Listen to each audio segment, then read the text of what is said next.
નમસ્કાર, આપ સર્વેનો ધાર્મિક વર્લ્ડમાં ફરીથી હાર્દિક સ્વાગત છે। મિત્રો, ભગવાન શ્રી કૃષ્ણ કહે છે કે પ્રકૃતિનો નિયમ છે કે જેનો જન્મ થયો છે તેનું મૃત્યુ પણ નિશ્ચિત છે।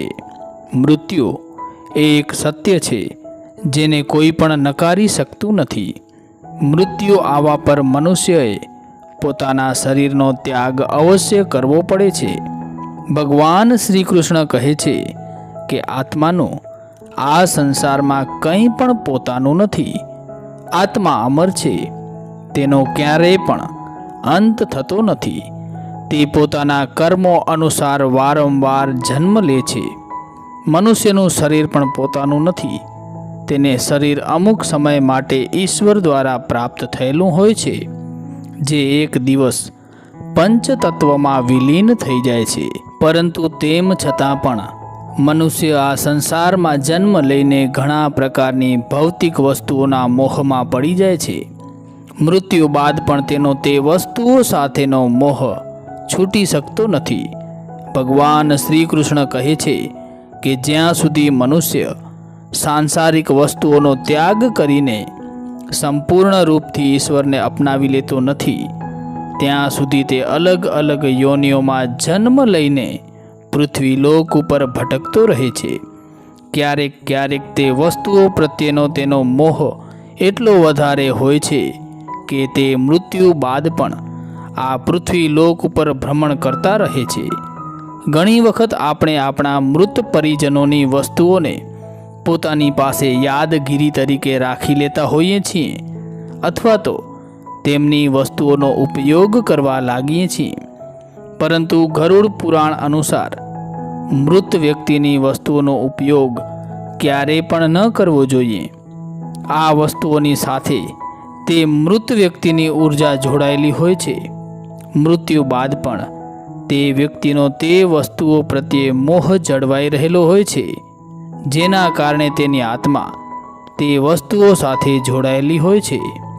તેવામાં જો કોઈ વ્યક્તિ તે વસ્તુઓનો ઉપયોગ કરે છે તો તેને ઘણા પ્રકારની પરેશાનીઓનો સામનો કરવો પડી શકે છે।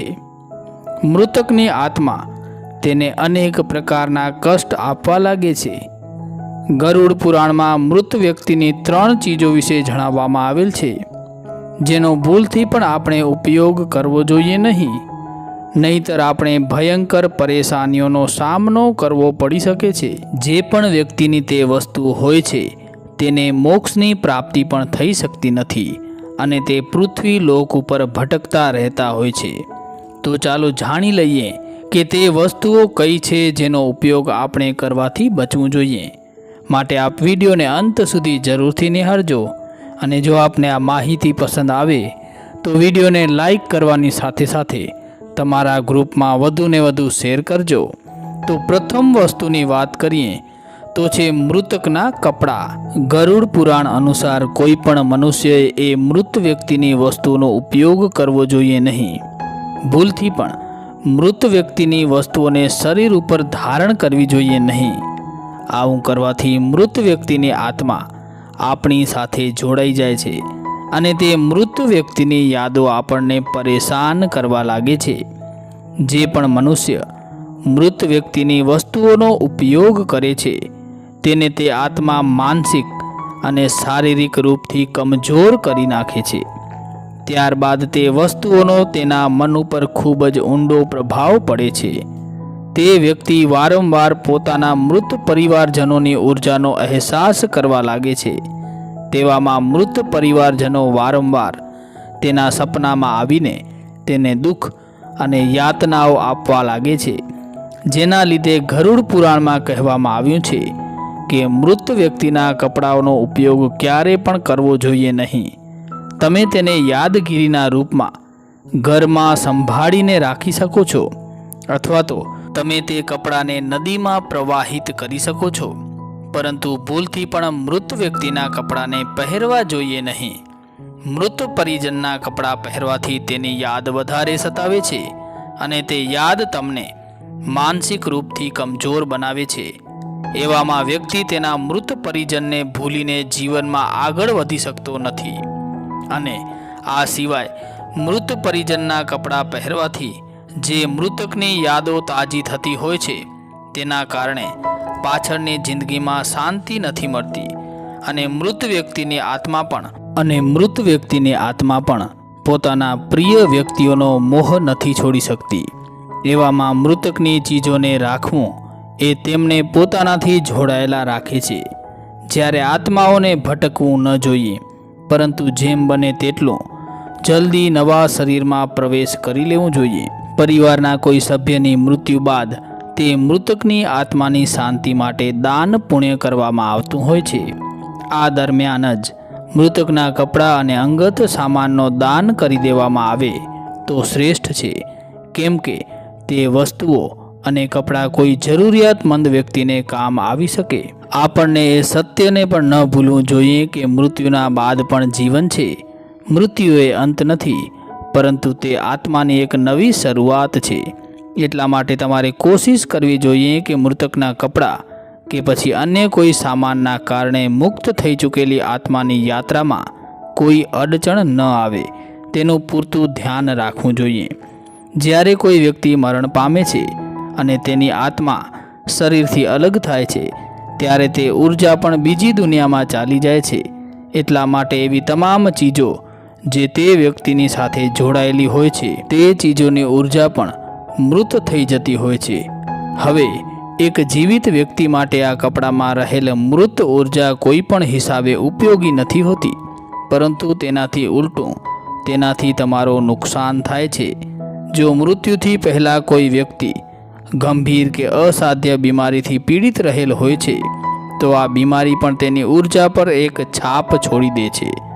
જ્યારે આપણે આ પ્રકારના કપડાં પહેરીએ છીએ ત્યારે આપણે રોગની ઉર્જાના સંપર્કમાં આવીએ છીએ, જેના લીધે આ પ્રકારની બીમારીઓ વધવાનો ખતરો વધી જતો હોય છે. માટે આપણે મૃત વ્યક્તિના કપડાં ન પહેરવા જોઈએ, અને જો કોઈને પહેરવા જ હોય તો કોઈ જાણકાર વ્યક્તિની સલાહ લઈને યોગ્ય વિધિ કરીને પછી જ ધારણ કરવા જોઈએ. આગળ વાત કરીએ બીજી વસ્તુ વિશે, તો મૃતક વ્યક્તિના ઘરેણાં ન પહેરવા જોઈએ.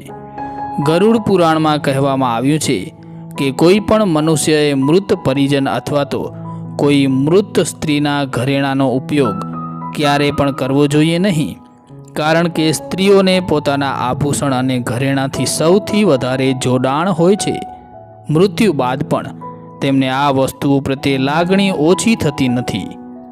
ગરુડ પુરાણ અનુસાર મૃત આત્માને પોતાના આભૂષણો પ્રત્યે લાગણી અનેક ગણી વધી જાય છે, અને જે પણ વ્યક્તિ તેના મૃત્યુ બાદ તેના ઘરેણાં પહેરે છે અથવા તો તેના આભૂષણોનો ઉપયોગ કરે છે, તે મૃત વ્યક્તિની ઉર્જા તે વ્યક્તિ સાથે જોડાઈ જાય છે, જેના કારણે તેને માનસિક પરેશાનીઓનો સામનો કરવો પડી શકે છે.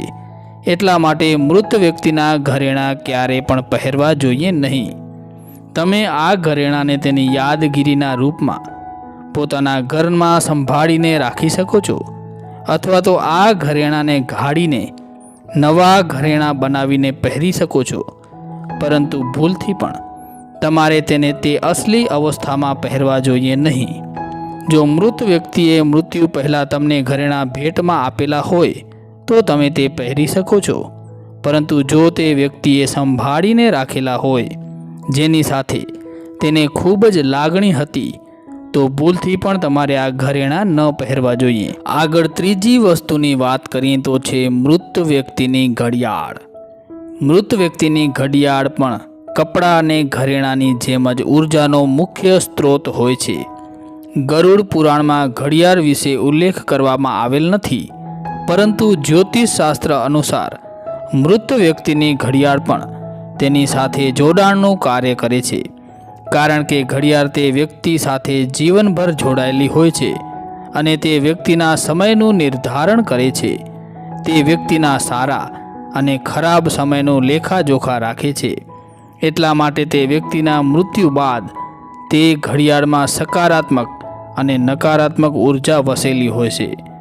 જે પણ વ્યક્તિ તે મૃત વ્યક્તિની ઘડિયાળને ધારણ કરે છે તેની ઉપર આ નકારાત્મક ઉર્જાનો પ્રભાવ પડે છે અને તેને કષ્ટ સહન કરવો પડે છે.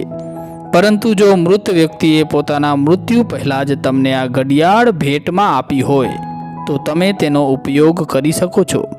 આ રીતે ગરુડ પુરાણ અનુસાર મૃતક વ્યક્તિની આ 3 વસ્તુનો ઉપયોગ ક્યારે પણ ન કરવો જોઈએ।